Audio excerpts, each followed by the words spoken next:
Welcome to this video on adding an activity to a course in Totara Learn.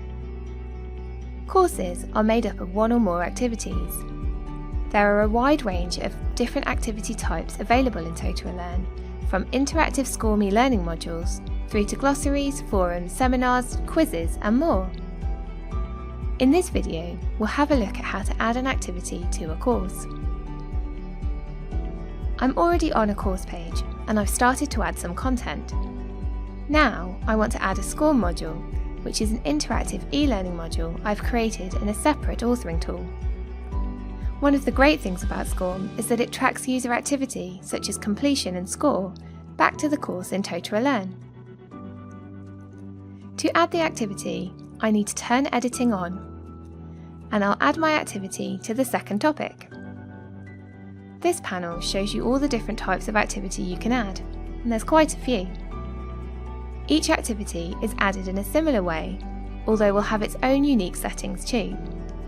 We recommend that you explore the different activity types in your Totara system, but we'll have a look at some common settings today. I'll add a SCORM package. I'll give my activity a name, which will appear as a link on the course page. I can also enter a description, which I can choose to display on the course page if I want to. I'll then upload a zip file of my SCORM package by dragging it into this field. There are quite a few settings I can choose from, so we'll just look at some of the common ones. I can decide to time limit the activity, and the grading method, for example whether to always use the highest grade or the average of all attempts. I can say how many times a learner can attempt the activity and whether to lock it afterwards. A key setting is activity completion. Here, I can decide how this activity is completed and decide the criteria for completion.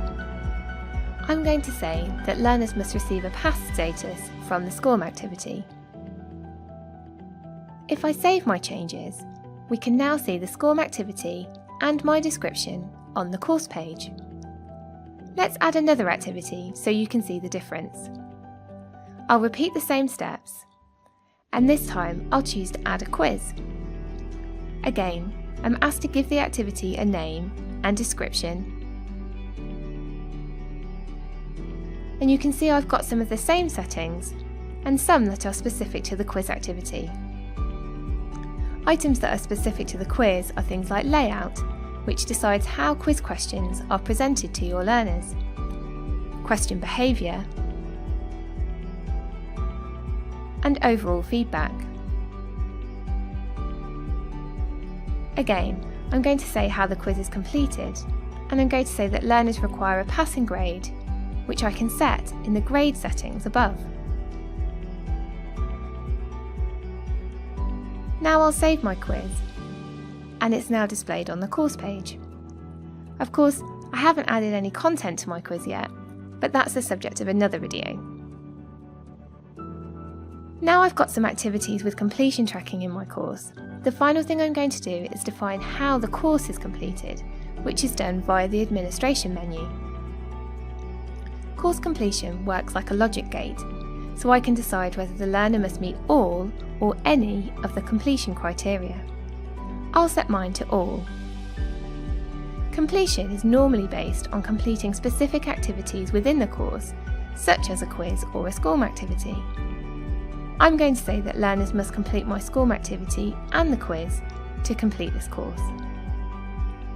If it was a different type of course, I could also allow learners to mark themselves as complete once they've finished a course. I wouldn't do this for a compliance course, but I might for an induction or optional course. Now I've set up my completion criteria, I'll save changes, and I'm taken back to my course page. Hopefully that gives you an idea of how to add activities to your courses and how to use those activities to set course completion. Go and explore the different activity types and settings and see what else you can do within Totara Learn.